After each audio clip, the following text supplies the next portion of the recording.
kalau kata orang sekitar tuh bilangnya si susternya ini nih lompat. Kata temen bapak gua mah ini mah, bang abang ada yang nempelin.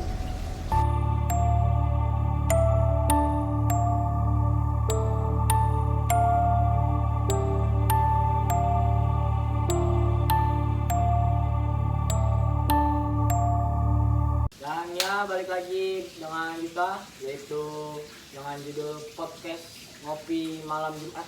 Dan ya kita bersama narasumber kita yaitu Bintang Patriski dan narasumber kedua kita Muhammad Abilapan.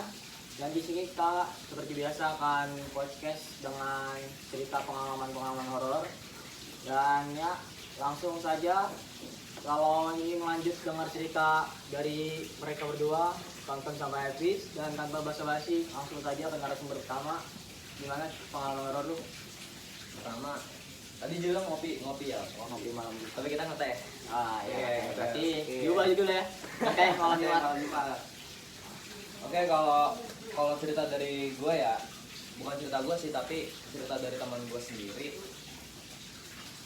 Jadi tuh teman gue ini lahir di salah satu rumah sakit di daerah sini juga, nggak jauh dari sini ya. Gua tahu. Ya, yang kalau tinggal di sini pasti di depan tahu.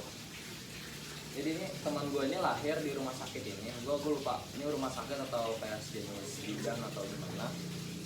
Jadi yang jadi cerita di situ tuh ada satu suster yang meninggal di saat di saat kelahiran teman gue ini, bukan pas lahiran, tapi pas setelah melahirkan.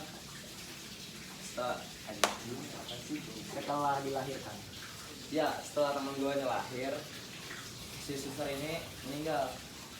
Kalau katanya ya, kalau kata orang sekitar tuh bilangnya si susternya ini nih lompat dari lantai atas. Tapi kalau kata teman gue sendiri, si susternya ini nih dia tuh konsumsi obat banyak, jadi overdosis. Jadi temannya aslinya udah tahu kalau si suster ini nih tidur ada di atas meja. Tapi pas paginya dibangunin, teman si susternya ini mulutnya udah berbusa. Tapi plot twistnya, suster yang meninggal ini adalah suster yang merawat teman gue. Jadi setelah teman lu lahir tuh langsung bunuh diri. Ya, kalau katanya ya susternya ini nih stres akibat tekanan kerja, tapi gue nggak tahu pastinya apa ya. Wallahu alam. Emang di situ sih gua tahu bangunannya. Mungkin nanti bakal gua cantumin foto bangunannya. Cantumin enggak? Nggak tahu deh. Nggak tahu. Kenapa bro? Takutnya Dikasih. ya kasih tahunya ntar orang yang ke sono nggak mau ke sono. Intinya di ini tuh bangunan tua yang sudah lama banget ditinggalin, udah kosong lah intinya. Dan bangunan ini berlantai 2 lantai. Bentuknya tuh kayak sekolah tapi gedungnya terbengkalai. Lanjut. Bentar. Ini ceritanya agak panjang, mau gue lanjutin atau mau skip aja? Lanjut aja. Oke. Jadi ini ceritanya setelah gedung ini terbengkalai ya.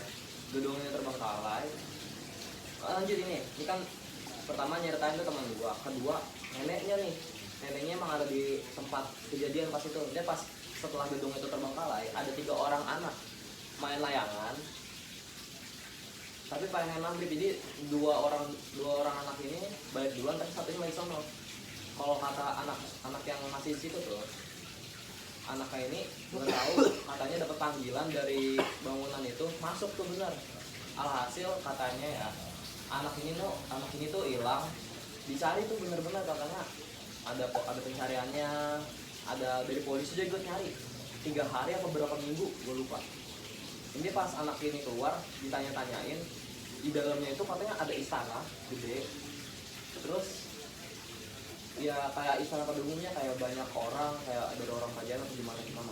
Nah, jadi narasumber kedua, enggak sih, masih narasumber pertama, tapi gue lupa narasumber gimana, tapi yang ceritanya tetap neneknya dari teman gue ini. Jadi itu neneknya teman gue ini katanya dia tuh ketemu orang bisu.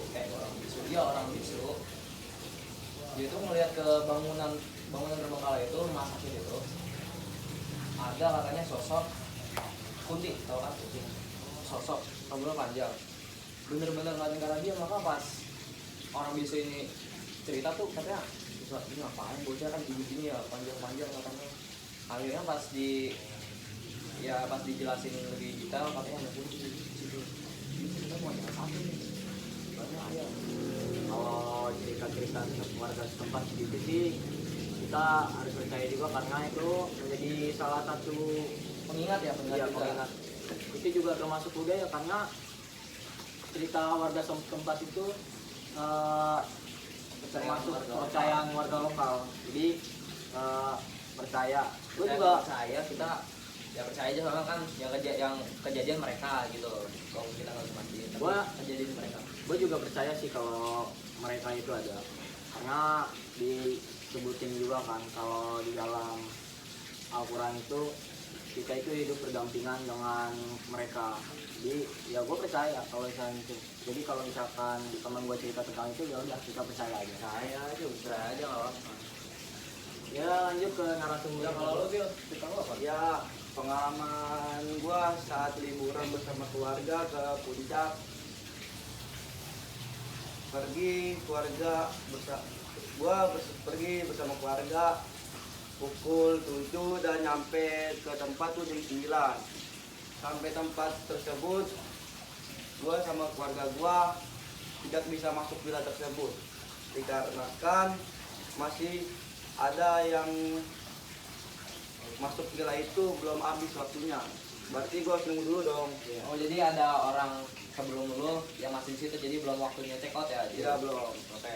Gua sama keluarga gua nunggu ke situ dan gua sebelah villa itu ada warung kan ya. Warung gua bersama bapak gua ke warung. Terus bapak gua kayak ke bawah ada pemikan nih.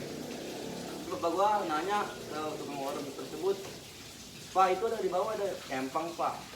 Terus kata tukang warung tuh bapaknya, "Iya, Pak, tuh itu ada empang." Terus gua sama bapak gua ke empang tersebut mancing nih. Kelamaan gua mancing tuh gua pergi ke villa tersebut masuk villa tersebut karena kan orang yang udah check out ya udah gua masuk ke villa tersebut tuh villa emang pas gua udah masuk hawanya agak lain, atmosfernya beda ya berarti, Iya. tekanannya beda. tuh ada 2 lorong tuh dari situ. Yang pertama lorongnya yang menghubungkan antara kamar dan living room, yang lorong sebelah kiri nih Iya. menghubungkan living room dan taman. Oh pertama. Ya, dari lorong kedua tersebut gua udah punya ini nih kayak perasaan tuh bahwa lorong yang lurus itu emang sih ada kayak pintu, kayak portal tuh. Iya, kayak portal pintu maksudnya. Gitu. Di situ ada tandanya gituan kuda. Ya apa dah namanya? Sepatu kuda yang tapang.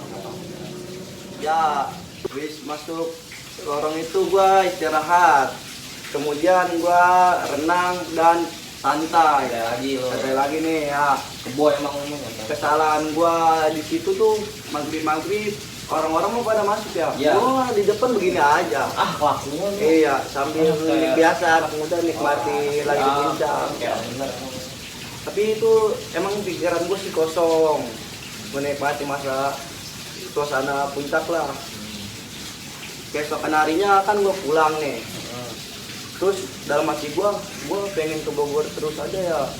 Terus bapak gua bilang ke mama gua, "Ma, ini apa? Pengen ke Bogor mulu nih, Ma. Coba panggilin lah temen aja yang bisa nerawang." Tuh, gua di Terawang tuh sama temen bapak gua. Kata temen bapak gua, "Ma, ini mah, Bang, anak abang ada yang nempelin." Emang bener sih, gua emang perasaan gua emang pengen ke Bogor mulu. Enak banget itu. Iya. Bogor aja. Iya. Terus kata temen bapak gua tuh yang nempelin mah orang bekas zaman Belanda. Ya, nih anak abang disukain sama makhluk itu. Iya, emang Ada juga ya demen sama lu. ada biasa. Jadi setannya itu sales villanya gitu kan, soalnya ngajak ke Bogor mulu. Iya, emang Penglaris emang ya. Lari. dari situ tuh emang gue perasaan gue pengen ke Bogor, tapi semenjak gue udah di Cibarta orang mah dibersihin dah, udah kagak kepengen lagi. Udah segitu aja cerita gue. Ya, oke, itu aja podcast dari ngopi malam Jumat kita. Ngetek malam Jumat kita udah berakhir cerita dari kedua narasumber kita. Ya, kita akhiri. Assalamualaikum warahmatullahi wabarakatuh. Next time di next video guys.